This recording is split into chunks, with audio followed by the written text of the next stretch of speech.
Way back in 1888, the first silent film was created by a French inventor named Louis Le Prince. It was only 2 seconds long, but shortly after, he and other inventors began creating longer short films, and music became an integral part of the movie experience.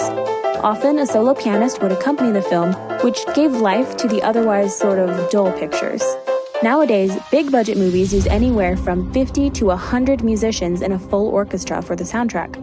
That's not even counting the vocalists in musicals, which are often the voices for the most beloved songs in pop culture.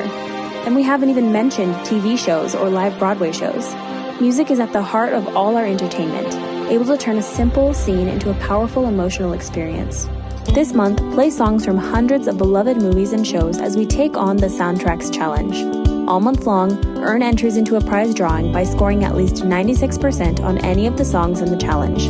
There really is something for just about everyone in this challenge, so we can't wait to see how many songs you can master.